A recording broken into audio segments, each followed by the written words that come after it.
नमस्कार, मी अनुराधा तांबोळकर. आपली संस्कृती बाय अनुराधा या चॅनलमध्ये तुमचं खूप खूप स्वागत आहे.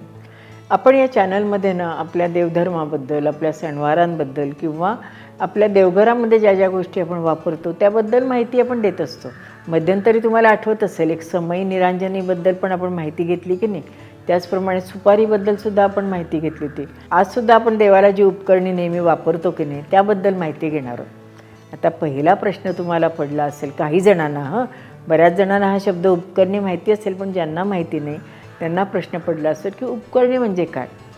जी देवाकरता आपण जी विशिष्ट भांडी वापरतो त्याला उपकरणे म्हणतात.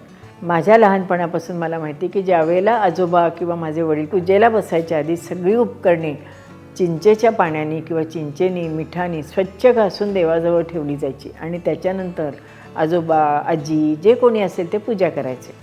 आता ती उपकरणे कुठली कुठली आहेत आणि त्याचा उपयोग आपण काय काय करतो ते आपण बघूया. आता उपकरणांमध्ये आपण बघणार आहोत ते ताम्हण. हे मोठं ताम्हण आहे, हे छोटं आहे आणि हे तांब्याची ताम्हण आहेत बरं का. ताम्हण हे नेहमी खोलगट असतं बरं का आणि ताम्हण हे पृथ्वीचं प्रतीक आहे असंही मानलं जातं. ताम्हणामध्ये आपण देवाला स्नान घालताना किंवा आपण ज्यावेळेला संध्या करतो त्यावेळेला आपण ताम्हणाचा उपयोग करतो. परंतु एक मात्र पूर्वी आमची आजी सांगायची की ताम्हणामध्ये कधी फुलं घेऊन येत, कारण ती मग पृथ्वीला म्हणजे या इथे अर्पण केल्यासारखी होतात आणि मग ते ज्यावेळेला आपण त्यातली काढतो आणि देवाला वाहतो त्यावेळेला त्याचं निर्माल्य झालेलं असतं. त्यामुळे फुलं जी असतात ती नेहमी तपकात किंवा फुलाकरता एक खास वेगळी परडी असायची बरं का, त्याच्यातनं आम्ही फुलं आणायचो. तर हे ताम्हण मोठं आहे, हे छोटं आहे.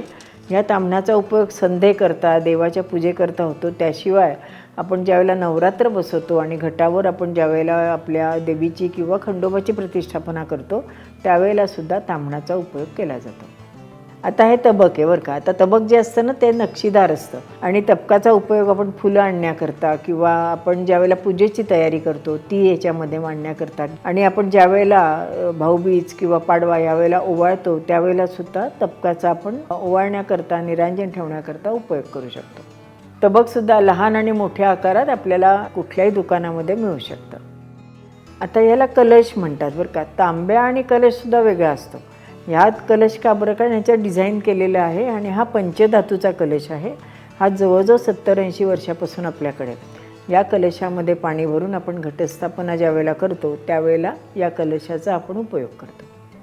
आता ही कळशी तांब्याची आहे आणि अगदी छोटीशी आहे. ज्यावेळेला आपल्याकडे मोठी पूजा असते त्यावेळेला आपल्याला भरपूर पाणी लागतं आणि त्याच्याकरता आपण कळशीमध्ये हे पाणी भरून आणतो. या कळशीची सुद्धा पूजा ज्यावेळेला आपण देवाची पूजा करतो की नाही त्यावेळेला केली जाते. कळशीचा आकार हा साधारण असा असतो. मग आम्ही तुम्हाला दाखवलं तर कलश आणि ही आहे ती कळशी. कळशीचा आकार साधारण असा असतो. लहान कळशीपासून मोठ्या कळशीपर्यंतसुद्धा आपल्याला बाजारात कळशा मिळू शकतात. ही झाली कळशी आणि हा झाला कलश. आता हे जे आहे ह्याला पळी पंचपात्र असं म्हणतात बरं का. देवाच्या पूजेकरता देवाला स्नान घालताना या पळीने देवाला स्नान घातलं जातं. मुख्यतः तुम्हाला आठवत असेल ज्यावेळेला तीर्थ देतात तेव्हासुद्धा पळीने तीर्थ दिलं जातं. पळी ही तांब्याची, पितळेची किंवा चांदीची असू शकते. पळीला शक्यतो असा नागाचा म्हणजे नागफणीचा आकार असतो किंवा इतरही काही काही वेळेला वेगळे आकार असू शकतात. पळीचा हा जो खोलगट भाग असतो ह्याच्यामध्ये तीर्थ दिलं जातं. हे तीर्थ घेऊन ते आपल्या हातावर दिलं जातं. एकदा मी आमच्या गुरुजींना विचारलं होतं की याच्यामध्ये जे पाणी किंवा हा जो आकार असतो हा काही ठराविक आकार असतो का. त्यावेळेला त्यांनी मला असं सांगितलं होतं की ज्यावेळेला आपण हाताचा द्रोण केला आणि इथे जर तीर्थ घेतलं तर त्याच्यात उडदाचा दाणा बुडेल एवढंच तीर्थ आपण द्यायचं असतं आणि तेवढंच पाणी या पळीच्या खोलगट भागात येतं. त्यामुळे तीर्थ ज्या वेळेला आपण देतो त्यावेळेला हात असा करून असं पळीने दिलं जातं आणि तीर्थ पितांना नेहमी इथून प्यायला जातं. आणि मुख्य म्हणजे तीर्थ पितांना काही जण बरेच आवाज करतात की नाही, तसा आवाज मात्र तीर्थ पितांना कधी करू नये असं आम्हाला आमच्या लहानपणी आमच्या वडीलधारी माणसांनी सांगितलं होतं. आता पळीबद्दल तर आपण माहिती बघितली. आता याला पंचपात्र म्हणतात.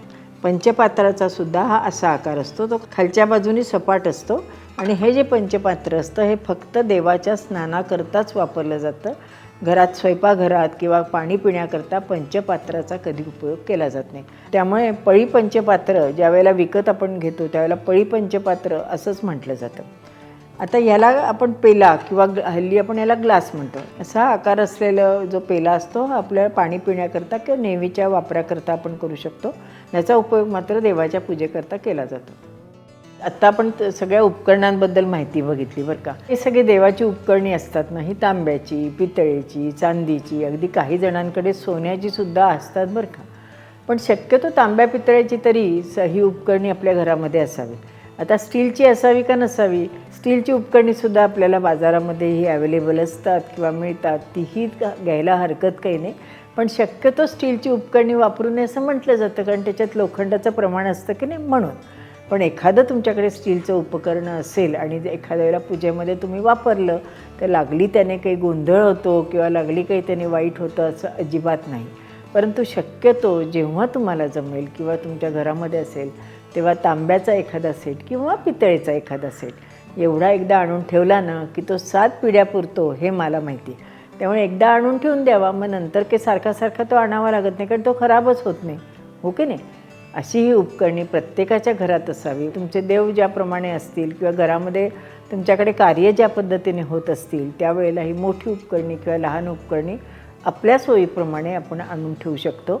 आजचा हा व्हिडिओ तुम्हाला कसा वाटला हे मला नक्की अभिप्रायामध्ये सांगा. आणि मुख्य म्हणजे तुम्ही सगळ्यांनी आपली संस्कृती बाय अनुराधा आणि आज काय मेनू या पुस्तकांना उदंड प्रतिसाद दिला आणि भरपूर अभिप्राय आले आणि सगळ्यांनी मला फोनवर सुद्धा आपले अभिप्राय कळवले. सगळ्यांची मनापासून मी आभारी आहे. अजूनही तुम्ही पुस्तकं मागवली नसतील तर खाली दिलेल्या नंबरवर तुम्ही ऑर्डर करू शकता. आम्ही पुस्तकं घरपोच पोचवतो. अजून एक नवीन पुस्तकं येणार आहे बरं का, विवाह सोहळा, त्याचंसुद्धा प्रकाशन आपण लवकरच करणार आहोत. त्यावेळेला पण मी तुम्हाला आमंत्रण देईनच. तुम्ही सगळ्यांनी नक्की या. धन्यवाद.